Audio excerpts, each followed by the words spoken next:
Hey guys, turkey season is in full swing right now, and if you are planning on getting after it, make sure to pick up some Meat Eater Phelps turkey calls to stuff into the old turkey vest or into your fanny pack right now. I carry a few different things. I like to use mouth calls, and I like to use pot calls.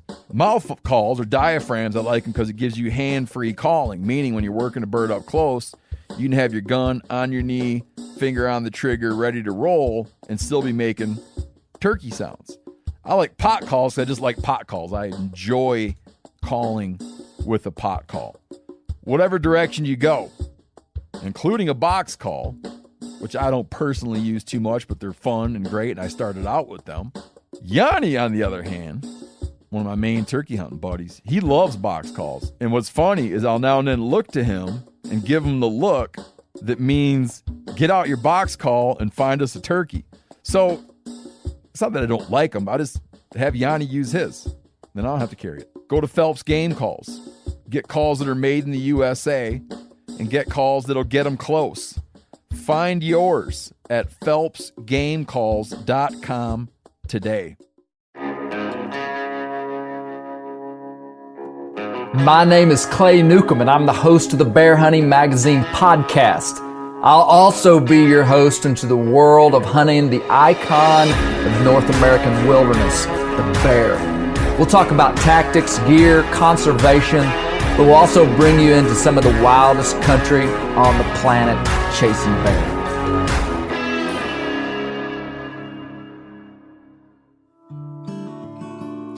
This week on the Bear Hunting Magazine podcast, we're taking a look back at the last 2.5 years, and we're going to have some highlights from our conversations with the incredible people that we've had as guests on this show. This isn't all the highlights. There just wasn't a way to include every special moment, every special conversation, but this was some of them. I really think you're going to enjoy this podcast, and you'll be able to go back and listen to these full episodes if you want to. It's winter time, and it's time to get the dogs out. We've been squirrel hunting and coon hunting even this week. And if you need dog stuff, you really need to support our guys at W Hunting Supply. But don't do it for them and don't do it for me. Do it for yourself, because the selection they have, the customer service that they have down there is top-notch. These people are houndsmen. The people you're going to be talking to and dealing with are houndsmen. Or just order online. Buddy Woodbury and his team, they're masters at the Garmin products. They've got the new Garmin Alpha 200i, which is Garmin's new, most recent dog tracking system. Check it out, W Hunting Supply. Northwoods Bear Products. Man, if you're baiting bears, you got to be using this stuff. Spring is coming. I know nobody's really thinking about baiting bears right now, but you can and you should. And when you do, Northwoods Bear Products. Check them out. CVA muzzleloaders. They make an incredible line of muzzleloaders. They have an incredible guarantee if you're going to be muzzleloader hunting. Check out CVA. I've been carrying one this year. Some of you have heard a few of my stories about carrying them, and I've learned a lot about muzzleloaders this year, and I truly love carrying, love shooting my CVA Acura mountain rifle. Check out CVA and all that they have to offer. Check them out. Western Bear Foundation. These boys are doing some good stuff out west, speaking on behalf of bear hunters, bear lovers. That's us. We're bear lovers. Joe Condelis and his team at the Western Bear Foundation are doing a great job. They're a nonprofit hunting conservation organization, membership driven. Check out their organization, become a member.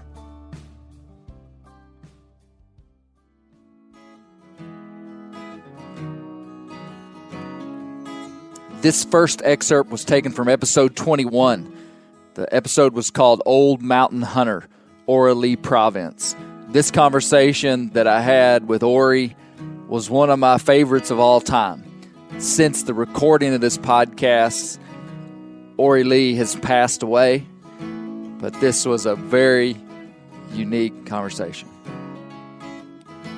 Well, give me just a little, like, kind of a bigger glimpse of your life. So, born in 1927, Dad was a logger, and you grew up you stepped right into the family business and just logged right with him. Yeah. And then, so you did that until when, and what other kind of occupations did you have? Well, my dad died in 44, but Okay. in 41, while the World War II broke out, and my brothers, 3 of them went in service, Okay. and I was the oldest one left at home. Okay. I took care of my mother and my nephew and 2 sisters and a brother. Yep. So you were just a few years too young to be drafted into the war. I was. I was. When my dad died, I was 16, Okay. and when I become 18, the day I was 18, the day after I was 18, my birthday come on Sunday that year. On Monday, I registered, and I went down and passed the examination. 8th day of July, I got my call for examination, went down and passed, and 8th day of August, I got my call for service. And a minister's out here, and I had a big tomato crop out, about 10 acres of tomatoes, and me and the family did. We had to have something to live on. And but anyway, while there's a minister out there, he said this boy needs to take care of his mother and these children. And so he wrote, I got deferred until till October the 15th. And in other words, so the crop was over. Yeah. Then I still got my 1A classification, but the war was over at that time. Oh, wow. So you just barely missed it. I just barely missed So it. what year would that have been? 1944? Well, let's see, it'd been about 47. Well, I can't do the math. 47, I believe, or something Okay, like that. okay, 40. That would have been when World War II was 47 over. or 8, somewhere along there. Yeah. I'll be darned. 46. It's over in 46, the war was. Wow. So you would have gone if the war would have. Oh, yeah, yeah. The boys that I went to school with, some of them, they was in there. They went to Germany. Yeah. Yeah. I'll be darned. Yep. Wow. So you logged up until how old were you? Well, you grew tomatoes, you did some farming, you had some cattle. Right. Well, I couldn't work in timber. That was the main line up till years and years later. Yeah. But anyway, I went and me and my brother, he never did have to go to war, and but me and him went and cut timber and logged it. I hauled it on a wagon. Yeah. And he skidded it out, and I went and hauled it. And dumped it off at the mill. And that was, I forgot now what year that was. It's, about in the late 40s anyway. Yeah. Now, the Great Depression, you were just a kid during the yeah. Great. Now, these hills weren't really. I mean, they were affected by the Great Depression, but people were already poor. Yeah. I mean, there wasn't much you could do to somebody that was just living off the land, basically, when it comes to economic stress. Is that right? That's right, yeah. But we lived off the land. Yeah. In 1936, that was a dry year, you know. Okay. And we had a tomato crop, and we hauled water and set them out. And they got up, and just the blooming and everything turned off dry. We never got a tomato. In 1936. Wow. And That was hard to take. yeah. But anyway, I remember that well too. Yeah. Yeah. But we worked in a timber, and you know, the people back then they finally got where they brought out food stamps and things, but we never got any. My dad just wouldn't have nothing to do with that. Really? Just by principle. That's He right. didn't need any But help. we made it. We made it without it. We worked in timber and made it. Yeah. What would have been a normal meal for your family back then when you were a kid? Oh, had plenty to eat. Yeah. Had plenty to eat. Yeah. We had anything that's Yeah. about. We I guess you raised hogs and We had canned hogs. vegetables. Yeah. Had a garden. I know you still have a garden, don't you? Well, yeah. Or Yeah, yeah. Yeah. yeah. We made it fine. Wow. Done good. Yeah. I had about 30 swarms of bees back during the war while you couldn't get sugar. Food is all rationed. You couldn't buy nothing. Everybody's out of sugar, and I had bees, and we got you could get a permit to feed the bees, because Yeah. it used the honey some way or another in guns, Is that right? powder, yeah.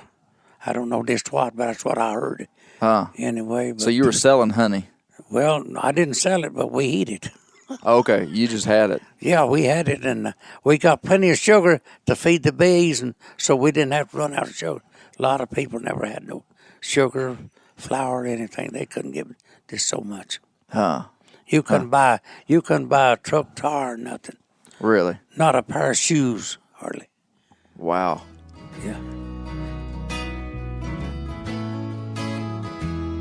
The next excerpt is my conversation with Roy Clark over in East Tennessee. This is episode 67, and it's called Appalachian Hound Hunting with Roy Clark, Part 1. Mr. Roy is a special guy. He's very dear to me. He's a master bear hound breeder and just a relic over there in the Appalachian Mountains. It's a pretty incredible thing, and it's a unique, there's a unique social structure that happens inside of like what I see coming from the outside in, looking at you guys. I mean, just the relationships that you guys have. And I mean, if you go bear hunting with you see what it's all about. I mean, from daylight till dark, how many days a year are you guys together and you're working together to accomplish a goal? And then now Scott is over here every day helping Roy with the dogs and stuff. Now that's a whole nother side of the thing, is just keeping dogs year round, I mean, that's a lot of work in and of itself. But yeah, it's a ton of work. It's a ton of work, yeah. Yeah. And that's something that all of us at some point have taken our turn. Scott's taking jobs out on the road, and it'd be me or Matthew or whoever, and that's the thing that we've always took a lot of pride in, was the dogs. And that's we're always talking about catching bears on the ground, and Matthew and one of the things that we're always looking out for is protecting those dogs, because that's our lifeline. There is no bear hunting for us without that pack of dogs. So one of the most important things to us when we go into one of those bears is watching out for them and doing our job to take care of them. Yeah. Yeah, that's our main priority, is the dogs first, then whatever comes after that, we handle it that way. Yeah. Yeah. Making sure the dogs are tied up before any bears are shot out of trees and, Right. all that stuff. So Yeah. if we ain't got them dogs, we ain't catching no birds. Yeah. That's right. Well, Mr. Roy, why don't you tell me about how your dad, just your first memories of bear hunting, of going back in the mountains. Alvin David right there's hunted with us. Or how old are you, Al? 54. 54 years, ever since he's been big enough to go. And his daddy hunted with us. And his daddy, like my daddy, like Josh, liked me. His daddy did. And he hunted, and we went to school together up here. And it's in there somewhere. I've got a Valentine's card in there that he sent me when we was about in the 4th grade, I think. And on that Valentine's card he sent me, he said, "We bear hunters, ain't we, Roy?" That was his dad. Alvin David's dad. Yeah, his dad. He said, "We bear hunters, aren't we, We bear Roy?" hunters, buddy. And what grade how old would you have been? We was in the 4th grade, so ever when that was. How long ago would that be? About 9 years old, right? Yeah. 8, 9, something like that. So you went ahead and just stuck with that identity, didn't you? Yeah. Yeah. His daddy sort of left us, come and went some. He's back now. Maybe he'll stay. But that boy right yonder ain't never fired today, buddy. Mm-hmm. Mm-hmm. Yeah.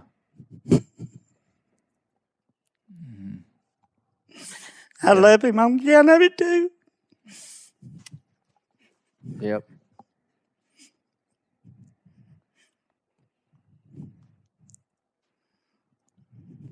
That just shows you, Clay, what it means to us. You know, it's beyond just going out and having a big time hunting. Yeah. It's beyond just a group of guys here hanging out in Roy's house. You know, it's our life. Yeah. You know, it's something we've all grown up doing all the way back through, and it's just it's a bond. Yeah. Yeah. It really is. It really is. Son, he won't leave you, buddy. He won't leave you out there. I don't care how long you have to stay. Yeah. Leave you or the dogs. He'd be the last one to come. He'd be the last one there helping you get the last dog up. Well, you know, I've hunted with you guys for 3 days of the last 68 years this guy's been bear hunting. And the one time we had to fetch dogs after dark, he went. I knew that. Yep. So, yeah. We've spent a long nights in the truck together and stayed all night and freezing cold and whatever. We stay there with those dogs. Yeah. Episode 87 is for sure dear to my heart. I had some of my close friends in the room with me, and it was called Beginner's Guide to Building Your Family on Purpose. We talked about building families, the transfer of family values into our children, really stuff that's super important to me. All this testing. So what we're talking about is building family culture. Building family culture. And all you guys, I respect all of you for the way that you have built your families. And I think nobody's doing everything right. I mean, that the word right is a tough one, but we're doing it intentionally. And I know all you guys well enough to know that you're very intentionally building family culture. And if you don't hear anything else on this podcast, and you're just listening to this and like you just want to chew on something, my question to you is, are you being intentional with the way that you're building your family? And that word building could throw you off. And let me say this right here, is that or I've got a couple of written statements here. Let's see. We research and consult almost everything that we want to be proficient at. Mm-hmm. Do we not? Oh, yeah. Like if you're going to go on a big hunting trip, you're going to learn about it. Yeah. If you want to get into cycling, like you go to cycling experts and see what they say. Right. But with family stuff, a lot of times people are really isolated. Why do you think that is? I think it can be perceived as weakness to have to rely on on advice or counsel from someone else to build your own family. Yeah. When you see, someone who's proficient at hunting and you see, I like to fly fish. And so, I watch other guys. It's like, well, they've had a long history of this and I want to glean from them. But when it comes to your own family, it's a really sensitive spot because you don't want to be seen as weak. Yeah. Mm-hmm. Or there's the other side of you get isolated because you don't want to build like mom and dad, or you don't want to follow their pattern. Yeah. And so it's, I'm going to do it on my own. I'm going to find my own way. And so it's almost a comparison of, I don't want to do that, so I'm going to do it my own way. Yeah. And that can make you isolated. Mm-hmm. Yeah. I think we as people a lot of times are insecure, and to open ourselves up for somebody else's input, that's pretty vulnerable. Yeah. And it takes time of doing that a lot that you learn the value of it. Yeah. And you're like, man, the more I open up my life to input, the better my life gets. The more I learn, the better my marriage gets. And so I remember even early on in my marriage, and then same with early on when I first had kids, like maybe like the first time I kind of like went to maybe one of you guys or people older than me that have been married longer, had kids longer. I remember it was almost like, what are they going to say? And like, what if I'm doing everything wrong? And what if I'm invalidated by what they say? Yeah, exactly. Yeah. And then every time that I did go to people wiser than me, I always got two things. I always got, number one, they related to me. I've never had an issue in my family or marriage. Somebody was like, you struggle with that? Oh my gosh. Like, you're a terrible person. Like, you have a marital struggle? Are you serious? It's like everything. It's almost like my friends would like fill in the sentence. Oh yeah. And I bet you said this after you did that. Yeah, that's it. And then I bet you felt like this. Yeah. And, so that was one, that right there is comforting. Yeah. And it shows you that it's safe. And then the second thing. Because you're looking at somebody that you perceive has made it through that, and you're like, well, they're okay. Yeah. And they had this problem. Mm-hmm. Yeah. And then the second thing is I've always had, and I've always from that received an alternative perspective that I didn't have before. Yes. And it's like every single time I learned that I can't do this on my own, and I know I'm jumping right into all this, but like, that's one thing I learned with building my family is like, there ain't no way I can do this on my own. So that's not weakness. Exactly. So I think it's like this double-edged sword. It's like we're kind of insecure, but we kind of want to do it on our own. But at the same time, that's really hard. So we ended up just kind of I think people either just feel like a failure or they just kind of build up. They kind of just say, well, this is how I am and this is the way my family's going to be forever. Not really getting to experience what could be better. Yeah. I think it's a pretty American cultural thing to be really independent with your family. Mm-hmm. I mean, just, cultures are built based upon national history. Yep. I mean, and like, you think about the people that like settled in this region or heck, every region of this country, unless they're Native Americans, they came here. And there was like this pioneer spirit that was on people to like bust through the wilderness and make it on their own. People had to be self-sufficient. Mm-hmm. And like here in the Ozarks, that is a trait that is honored, self-sufficiency. I mean, like at the Newcomb Farm, we hat tip to the idea of self-sufficiency, big time. That's okay. But that cannot be the definer of every part of your life or you're a fool. Uh-huh. So like, yeah, we like to hunt some of our own food, butcher our own animals, grow some stuff, train our, But when it comes to things that I am not an expert on, that I'm incapable, well, anybody can have insight into their family and make decisions on their own. We're not suggesting that somebody is incapable of making decisions on their own. No. But what I'm saying is best practice inside of life is for people to be connected inside of some network of people that they trust. Episode 91 is one that I'll never forget. It was a conversation that I had with Jonathan Wilkins. The title of the podcast was The History of Racism in African American Hunting. This is a unique conversation.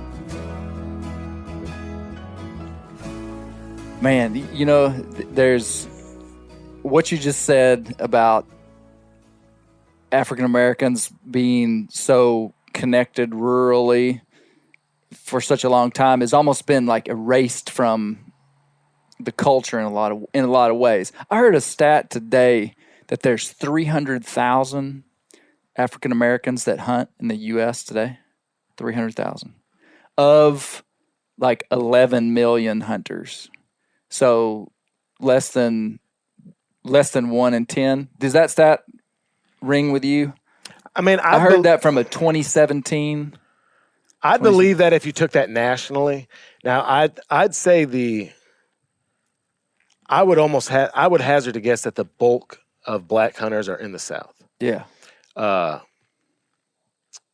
But yeah, I bet if you look at the centers of African American life in this country, they're gonna be mostly in coastal or northern cities. And these are population remnants of the Great Migration.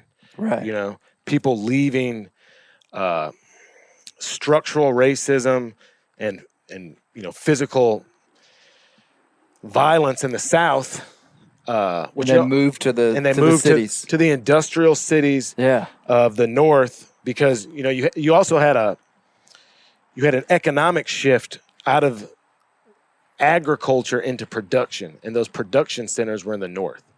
So you had these waves of people moving to, St. Louis. Like my dad's family was originally from Keogh, Arkansas. Really? That's about 30 miles away from here.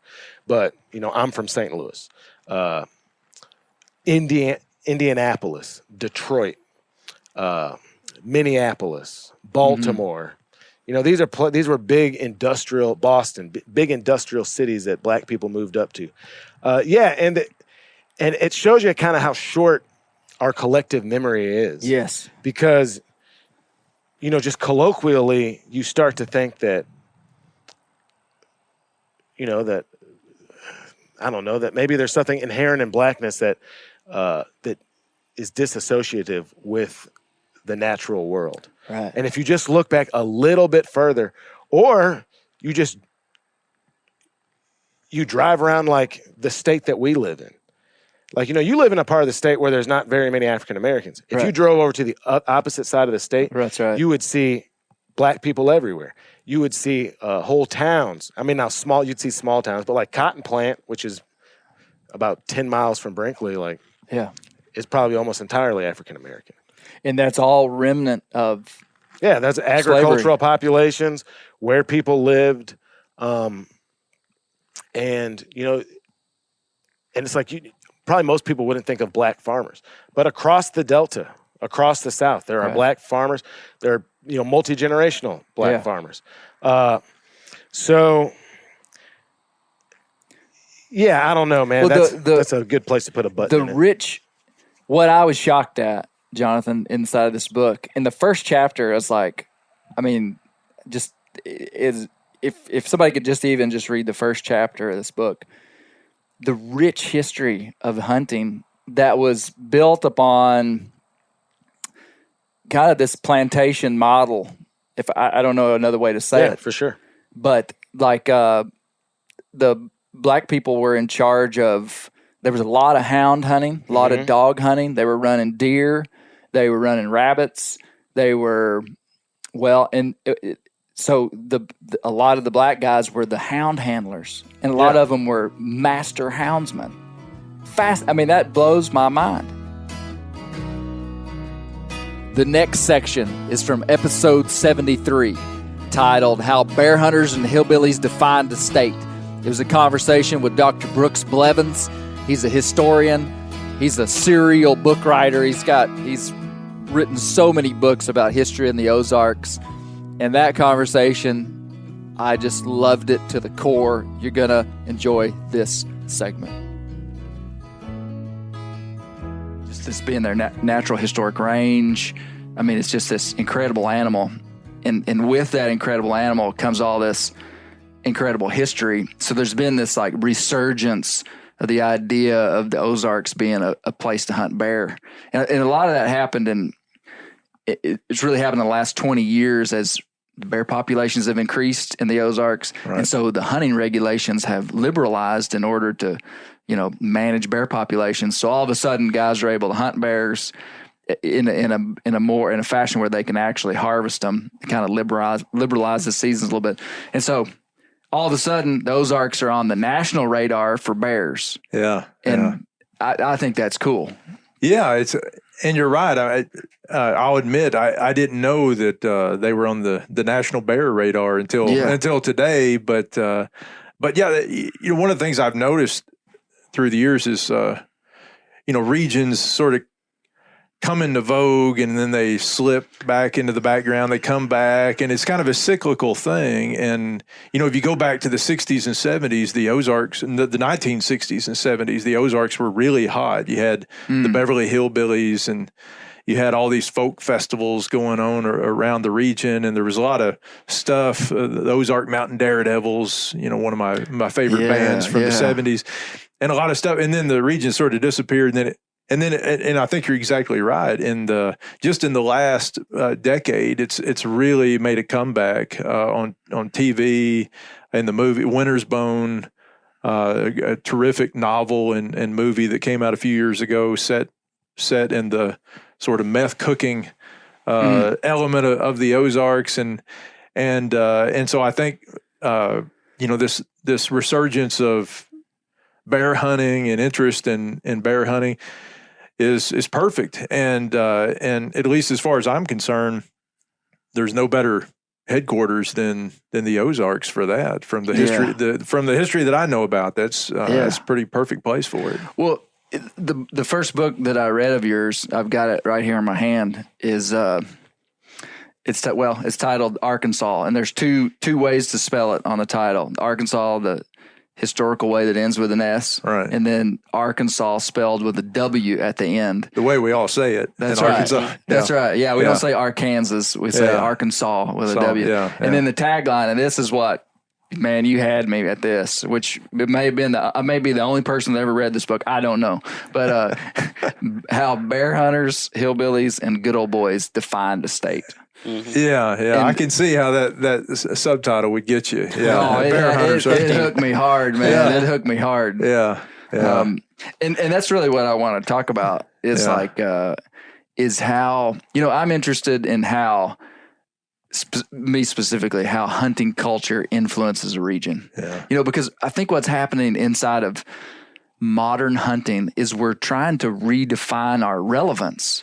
With a lot of things that happen, urbanization, people being disconnected from the land, disconnected from where they came from, anti-hunting sentiment, people just not understanding the culture. People are disconnected. So as hunters, it's kind of like we're trying to say, we know we're relevant.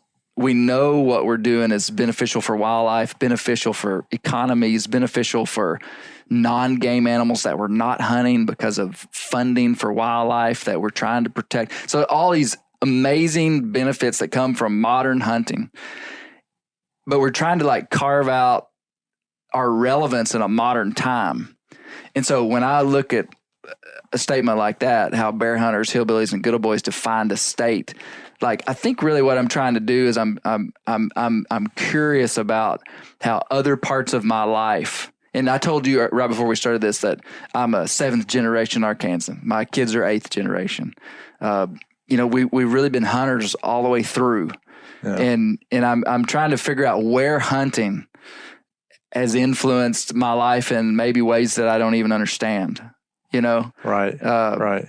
And I think there's a lot to that. As you were talking, I was thinking about a lot of things that have happened just in the 21st century, these sort of revivals. And in a way, I think what you're talking about is sort of a hunting revival in a sense. And I think about these, this fad for what we call it, axe throwing or whatever this thing is. And a lot of these, and I think I know there's here in the 20 years into the 21st century, there's a renewed interest in going back to the land amongst a younger generation again, and I think a lot of that is a reaction to the fact that our society is so urbanized and it's modernized, and it's gotten farther away from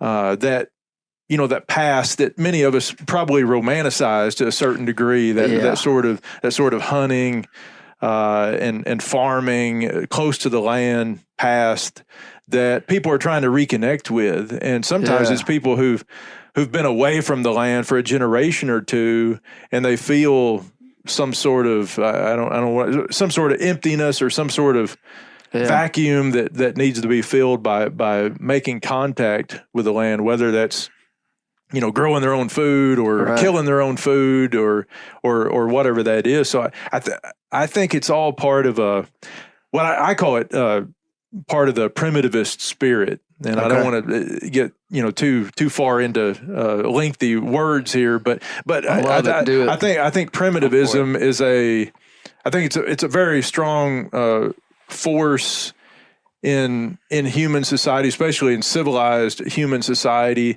that extends well beyond this kind of stuff. It's in religion and politics and all that kind of stuff. It's a desire to reconnect with your origins in a very real, just a very hands in the dirt sort of way. And I think this is that a feature of a really modern, prosperous society?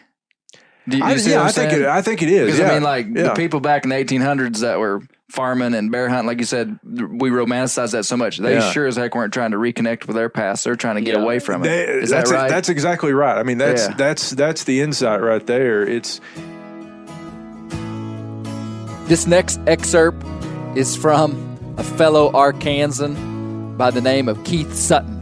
The episode was 94, and it's called A Gunfight, a World Record Ray, and Mauled by a Bison. I didn't know Keith real well when I sat down to talk with him, but as he spoke, I realized what a unique man I was sitting with, and he had some incredible stories of adventure, and this just stood out to me as a really unique conversation when he talked about catching a world record ray in the Amazon River. You know, people always asked about Brazil. Weren't you scared being in those remote places? I was never scared. It was totally the opposite, really. I'm scared going downtown Little Rock at night, but I'm not scared being on the Amazon 600 miles from the nearest town because there's nobody there. That's what made it exciting. You're in a place, few people visit, few people are there, few people live there. And so you have all these amazing opportunities, especially fishing-wise, that are just incredible. And I never felt in danger. I mean, we saw things that could have been dangerous. We saw 15-foot anacondas and things like that, but I never felt like we were ever in any danger down there. I loved going to Brazil. The people down there are really wonderful, and there's nowhere in the world got better fishing. I mean, is that right? It's incredible. Peacock bass. At the time, nobody was really promoting the catfishing down there, and I didn't know my first trip down there that there were huge catfish. Really? And when I found out, it's like, why am I fishing for peacock bass when I can catch a 600-pound? Give me some chicken liver and a treble hook. Exactly. So my second trip, on my first trip, something happened that was kind of incredible. I was in the boat with a friend from Brazil, and we saw this massive fish that was probably 7 or 8 feet across, round as a circle, that swam under the boat. And I'm like, what the heck was that? And he called it a haya, and I didn't know what that meant at the time, but it means ray. Oh. But it was 7 or 8 feet around, and I didn't in think freshwater. they had those in freshwater. You weren't close to the ocean? No, nowhere close. Freshwater we were 3,000 miles from the ocean. Oh, wow. And so when I got back, I started trying to find out what could that be. Nobody knew. There was no information about a fish like that. So I decided, I know where I saw it. I'm going to go back and try to catch it. So my second trip, I went. Send an Arkansas boy named Catfish down there to do a man's job. I went to the same place my second trip, and I caught that fish. No way. And it's called a discus ray. It had not been seen or described since the early 1800s. And it turns out there's more of them than people really knew. How did you catch it? Well, I figured it's a ray. I'd caught a lot of big rays in Okay, saltwater. so you knew I knew something a about little catching about rays. it. I'd caught southern stingrays that were 7 or 8 feet across, and they lay on the bottom and eat dead stuff. So I put a dead fish on the hook, threw it out on the bottom where I'd seen this fish before, and within 15 minutes I had it on No my line. way. Why didn't something else eat? I mean, like if those fish or rivers are so full of fish, I mean, they are pretty amazing. It's difficult fishing with those kind of baits, but I was just determined, I was going to try to hit the right spot, and just fortunately I caught it, and it was like the most incredible fish I've ever seen. When I got back, I decided, well, it needs to be a world record. I wanted to enter it in the record book, and you have to have the fish identified by an expert. I couldn't find an expert who knew what it was. I had all these great photos of this fish. None of the ray experts had ever heard of it. Finally, I found a guy in Germany who's a ray expert, and he said, this fish is painted in a book from the very early 1800s. It's the same fish, I have no doubt. In this book, it was called a spine-tailed Leptosaurus. And the picture was identical. It had a short tail covered with spikes a dinosaur. You got to show me this picture. Yeah, for sure. It was an incredible fish, and it's still the world record. That particular fish was about 6 feet across, weighed almost 200 pounds, and I caught several more while I was down there. Really? I can't even imagine reeling in a fish like that. Like, did they fight? Oh yeah. Or is it like dragging dead weight? Well, it's kind of like dragging a barn door. It's like most rays. A lot of people who hook a ray here in saltwater just want to cut the line because it's so difficult to actually land one. They're huge and they're flat and they suck up on the bottom and don't want to come up. This one was on the bottom in 8 feet of water. I had to sit there and strum my fishing line to make him mad enough to get off the bottom. And what do you mean, like vibrate the fishing line? Yeah, you kind of vibrate your line like a guitar string, and it aggravates them, and they'll eventually come up. Oh, be darned. Is that a ray trick or that's a ray trick. Fishing trick? That's a ray trick that I learned in Virginia with some anglers out there. But when he came up, then I knew I had him, and it was an incredible fish. No, they don't eat them at all. I wanted to release this fish alive, but by the time we could get it weighed, I took a certified scale with me.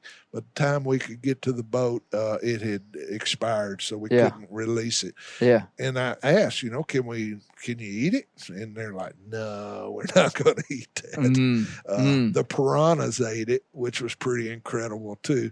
All the anglers on the boat came and watched, and we cut it up and fed it to the piranhas. Wow. And that was pretty incredible. That's an incredible story. Say the name of that fish again? Well, now they call them discus ray is the name. Ray. And before there had been some small ones in the record book, I think 11 pounds, something like that. But, prior to you catching this one. Yes, but they were small fish. And the first one you caught was 200 pounds. Yeah, almost 200 pounds. It was the whole story was really incredible because it was such a rarity to be able to find something nobody knew anything about. I was just dumbfounded when I got back, and I'm talking to all these. What year would that have been?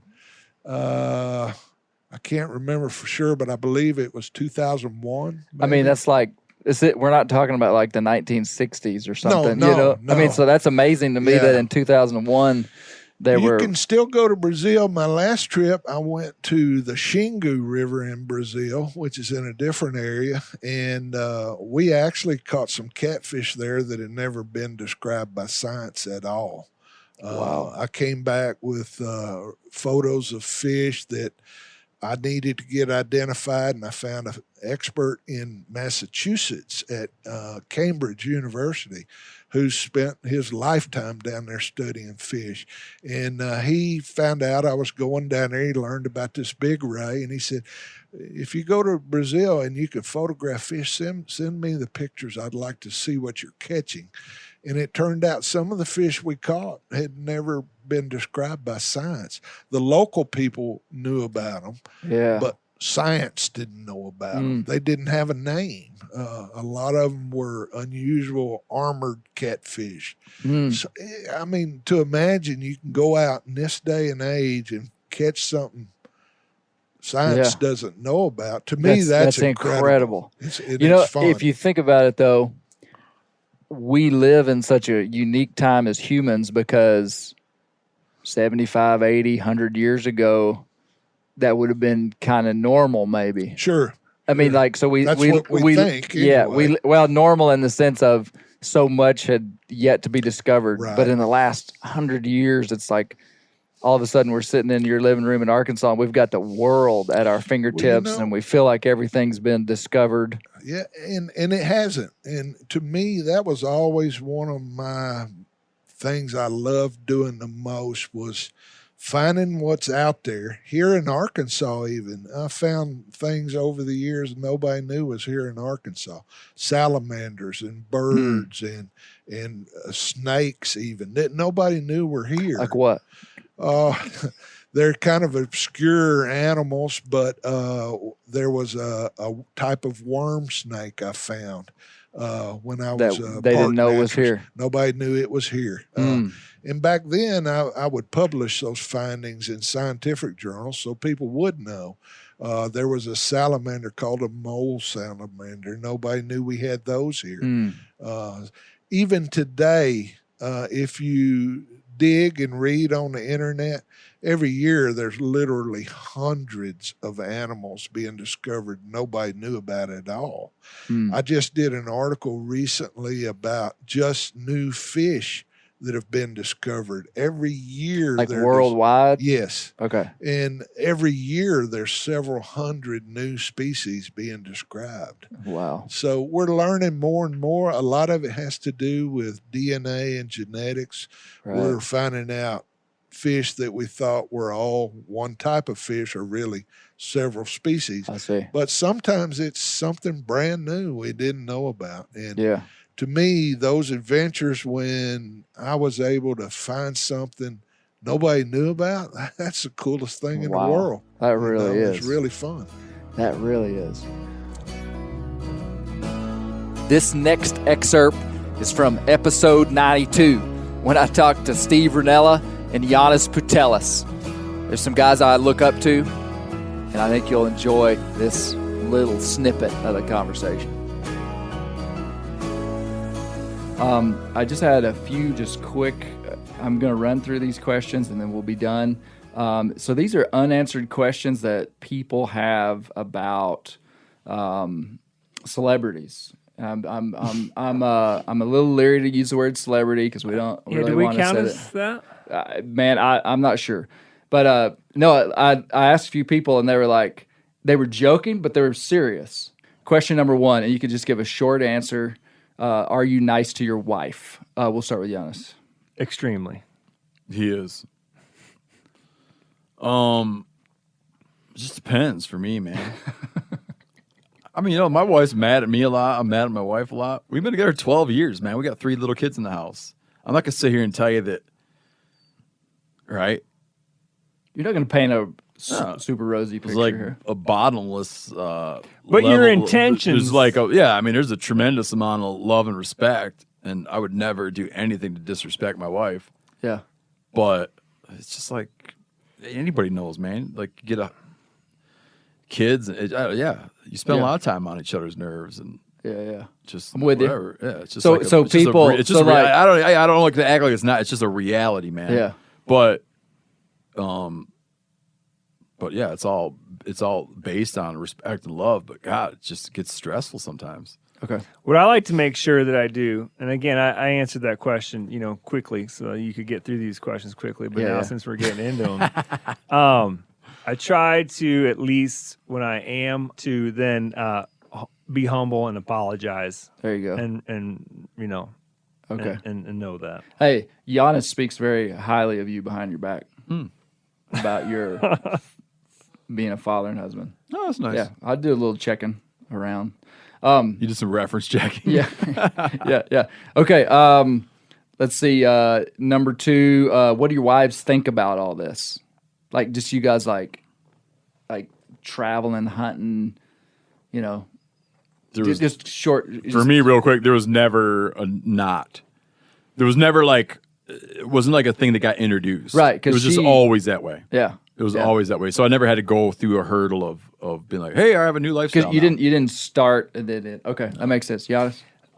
It very much was introduced. We've been married now 17 years, and so halfway through this thing kind of started and started traveling a whole bunch more. Although we had always been apart some because I was a hunting guide and would be gone for most of the fall, and she spent a lot of time in the field all summer, so she would be sometimes gone in a different state for 3 months.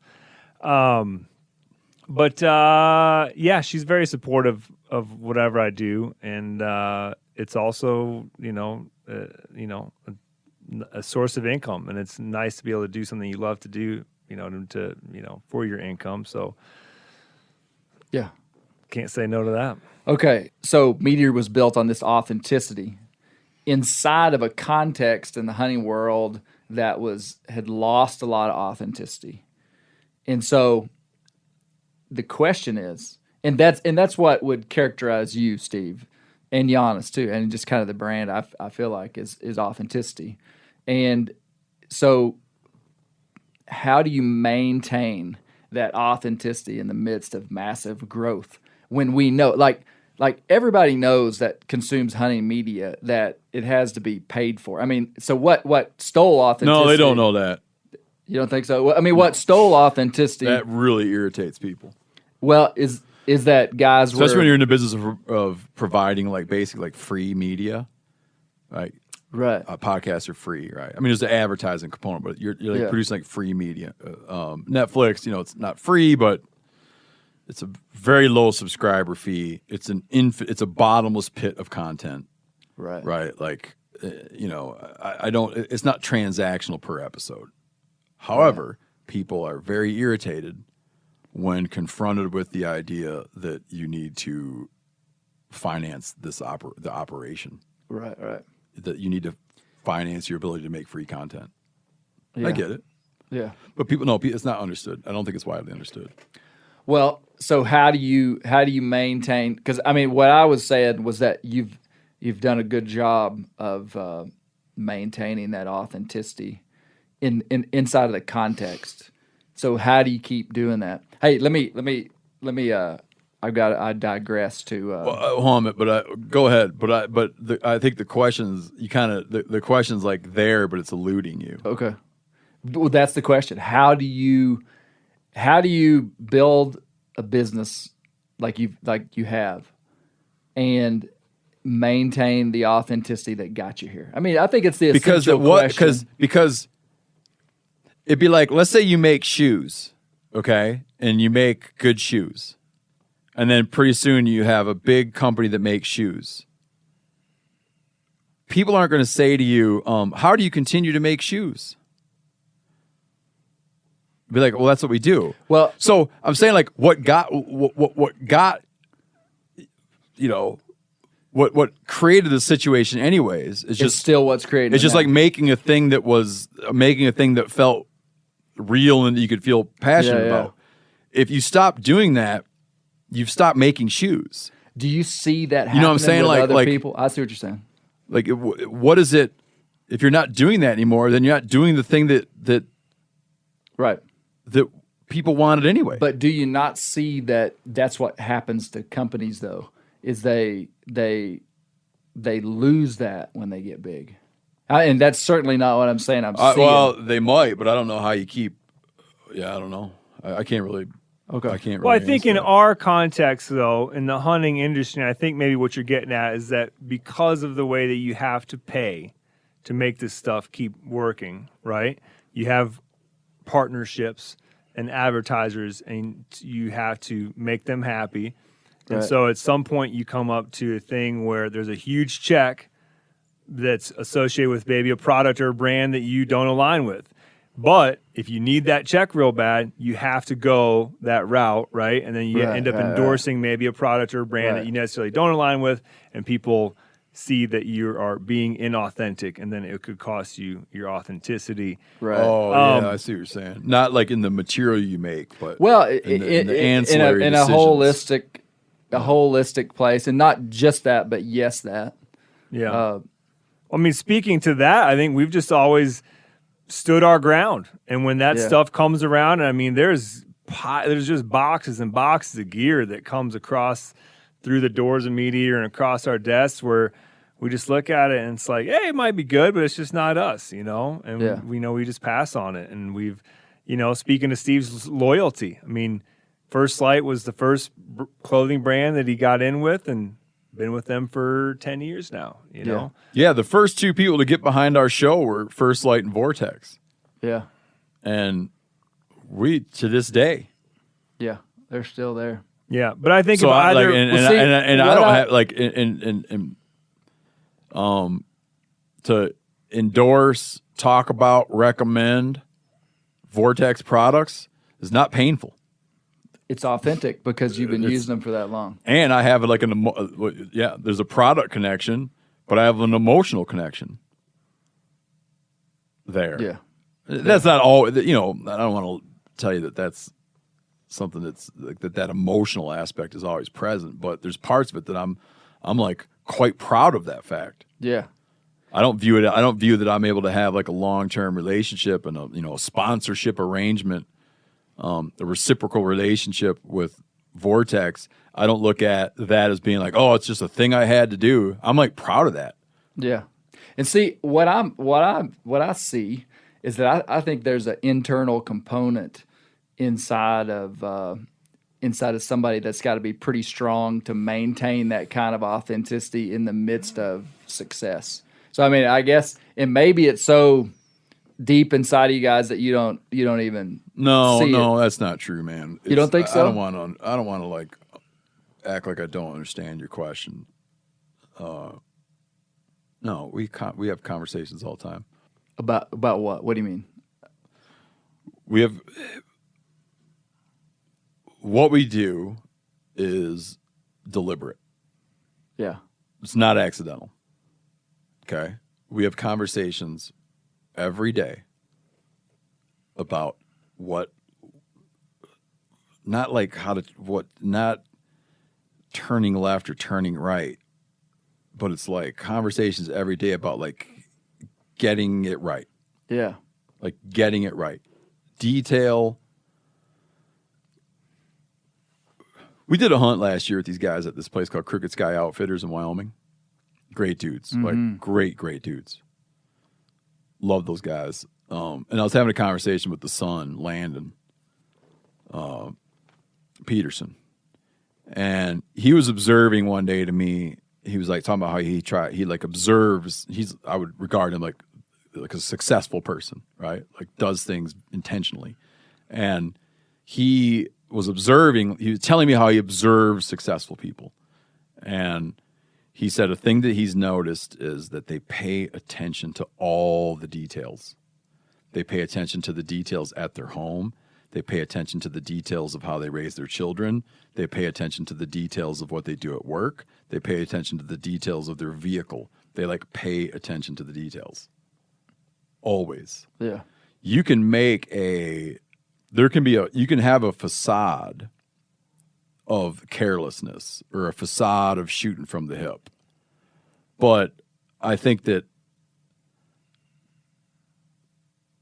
most people who are able to do something for a long time are very cognizant of details.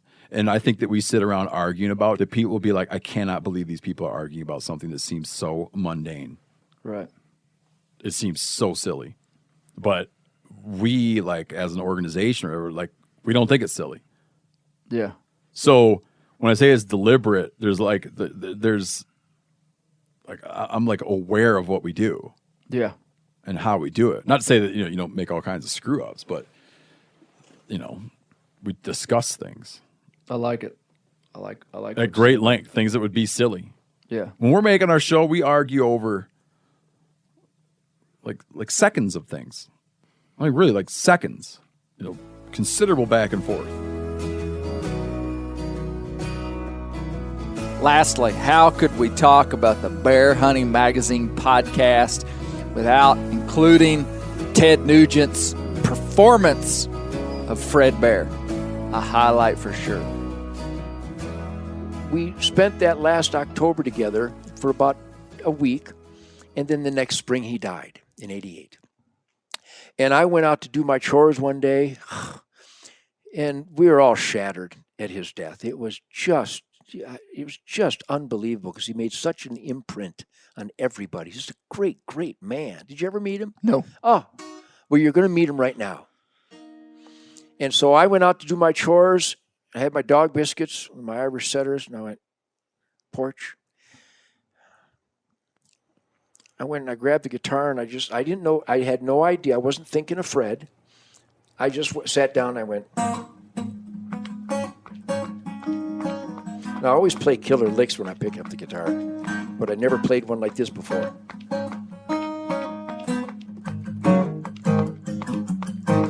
There I was, back in the wild again, and I felt right at home where I belong.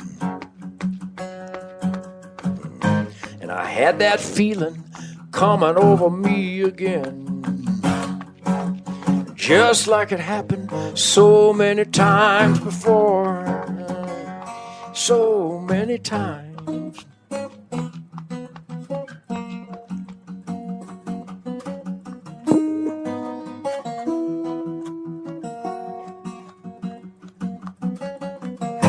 The spirit of the woods, he's like an old good friend.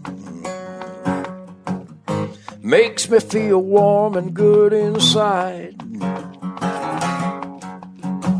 I know his name, it's good to see him again. 'Cause in the wind, he's still alive. Talking about Fred Bear, walk with me down the trails again.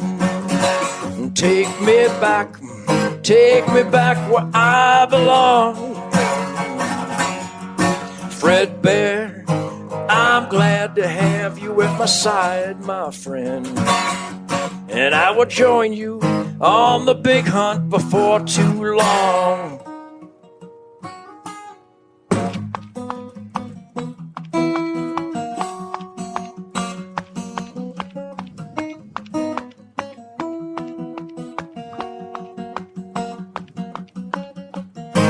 And it was kind of dark, another misty dusk. And it came from a tangle down below. And I tried to remember everything he taught me so well. I had to decide which way to go. Was I alone or in a hunter's dream? The moment of truth is here and now. I felt his touch, I felt his guiding hand. And the buck was mine forevermore. Because of Fred Bear, I still walk down those trails again. He takes me back where I belong. Yeah, Fred Bear, I'm glad to have you at my side, my friend. And I will join you on the big hunt before too long.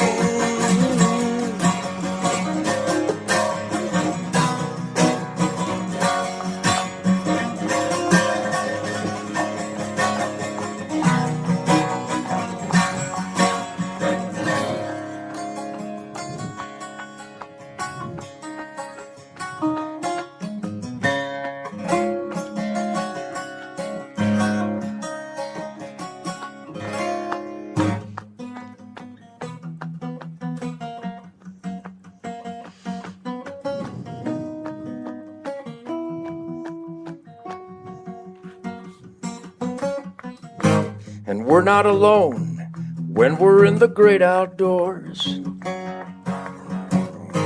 We got his spirit, we got his soul. And he guides my steps, guides my arrows home. The restless spirit forever roams. And it roams with Fred Bear when I walk down those trails again. He takes me back takes me back where I belong. Fred Bear, I'm glad to have you at my side, my friend.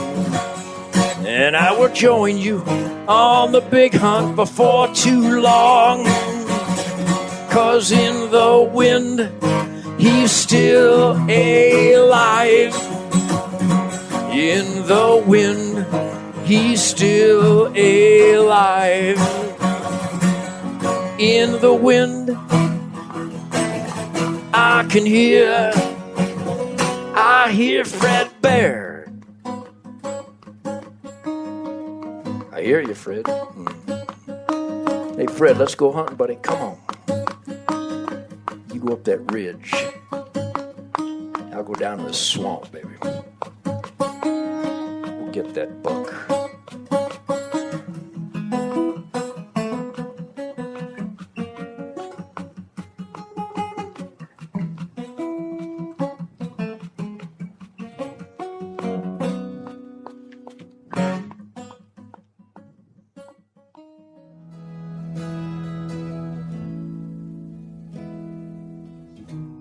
I hope you've enjoyed these highlights from the Bear Hunting Magazine podcast over the last couple of years. These were all special moments that were memorable to me, and they most certainly were not all the special moments. Holy cow. Every single episode, every single guest had extreme value to bring to our listeners. Thank you.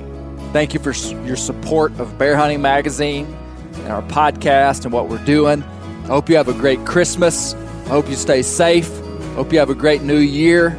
You'll hear from us again, but it might be in a condensed version in the next podcast. Merry Christmas, boys and girls. Have a good one.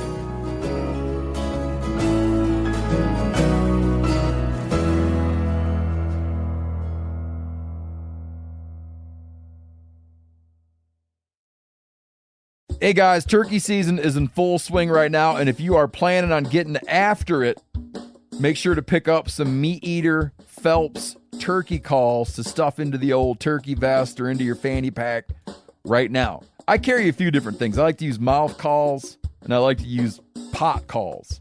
Mouth calls or diaphragms, I like them because it gives you hand-free calling, meaning when you're working a bird up close, you can have your gun on your knee, finger on the trigger, ready to roll, and still be making turkey sounds. I like pot calls. I just like pot calls. I enjoy calling with a pot call. Whatever direction you go, including a box call, which I don't personally use too much, but they're fun and great, and I started out with them. Yanni, on the other hand, one of my main turkey hunting buddies, he loves box calls. And what's funny is I'll now and then look to him and give him the look that means get out your box call and find us a turkey. So it's not that I don't like them. I just have Yanni use his. Then I don't have to carry it. Go to Phelps Game Calls. Get calls that are made in the USA and get calls that'll get them close.